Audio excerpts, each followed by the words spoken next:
questions for Miles Kitselman.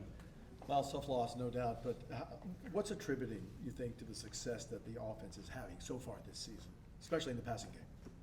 Yeah, I think our preparation has been excellent this year. Guys staying late, guys showing up early. There's a lot that goes into this offense, and I think everyone has just really dived into the preparation, making sure that they know their job. That goes into the small details to the big picture things, and I've just been really proud of everybody diving into their preparation and knowing their assignment. How impressed are you with how good Chris Brazo looked yesterday or Saturday? Yeah, man, Chris has talent that you can't coach. Chris has talent that you can't teach. And it was just awesome to go out there and see him just play his ball. Miles, what's your message as a leader to this team?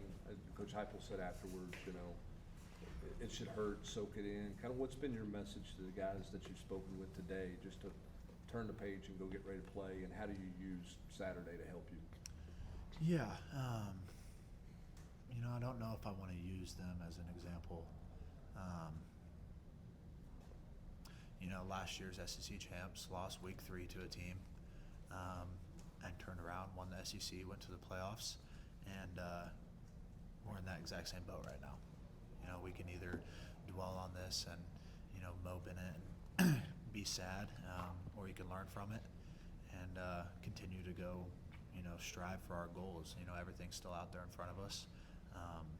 Watch the film, learn from it, feel sorry for yourself for a very short amount of time, but we got a game that we got to play on Saturday, and we still have all of our goals out in front of us. What did you learn about this team Saturday that you think will help you guys moving forward? Man, the biggest thing I was, just really proud of our guys that, no matter what happened, we went out there and fought. No matter what happened with Georgia's offense, no matter what happened with our defense, the score was 0-0, and we went out there and we played our butts off. And I'm just super proud of how the guys fought and super proud of how they responded to adversity. How important was it to see that end game that you guys did continue to fight, after an explosive first quarter, and you continued to fight the rest of the way?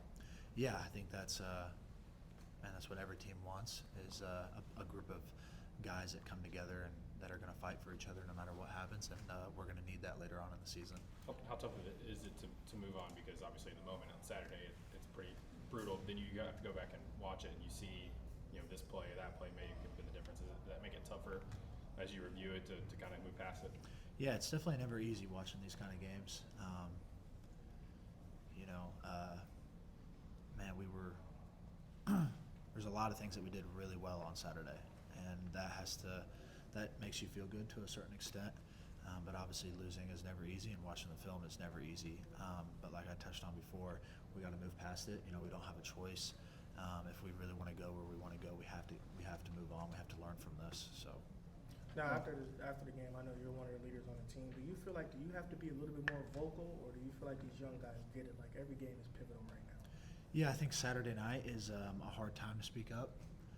Coach Hype had his message after the game, and I brought the tights together and pretty much said, hey, we have everything. All of our goals are right in front of us still. And how are we going to respond to this? And whenever we come in on Monday, we're going to watch the film, and after that, I don't want to see anyone feeling sorry for themselves and moping about it. We got to move on. And so that was my message to the Tights, and we have a bunch of mature guys in that room, and they've handled it really well. And we got UAB on Saturday that we got to prepare for. Miles, how do you guys stay in rhythm offensively? Obviously, it was perfect in the first quarter. Then you had the lull, kind of fell out of rhythm. How do you guys stay in rhythm and not have those stretches like you had Syracuse, obviously, at one point, and then Saturday, where you guys struggle to move the ball like that? Yeah, I think, like I touched on earlier, our preparation, details in everything that we do, but it's never going to be perfect. You come out and score 21 points in the first quarter. It's very unrealistic to go score 80 points against Georgia. And they have good players too. They're going to make plays, and we know that. And I think never getting too high, never getting too low, and just staying consistent. And that no matter what the scoreboard is. But yeah, just preparation, details, and everything that we do, making sure that if you have a route at 6 yards, you're at 6 yards, not 8 yards. Just little stuff like that that we can continue to clean up. Despite the final result, the offense was efficient, looked good on Saturday. What are some things that you can kind of take forward and also learn from moving forward? Yeah, I think it gives you a lot of confidence. Georgia has a really good defense, and you put up 41 points. I think that you can take a lot of good from that, and it kind of shows you where you're at, and it shows you what you need to get better at. But it gives you that confidence that we can go out and play with anybody. Miles, how much Wanna do can more. some of those deep shots that you guys have been really good at this year, those explosive plays, how much can that pay off for you down the road when teams have to account for that and be aware of it?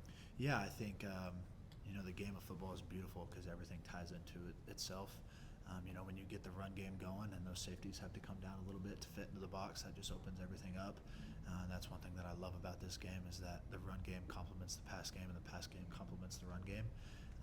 And so, hats off to our O-line and our running backs for running really hard and protecting really well. But everything ties together, and those deep shots, we're going to need those for the rest of the year for sure. What are you looking forward to in your opportunity against UAB? Yeah, I think just focusing on ourselves. Every week, nameless and faceless, what can we do to make Tennessee better? Thanks, Miles.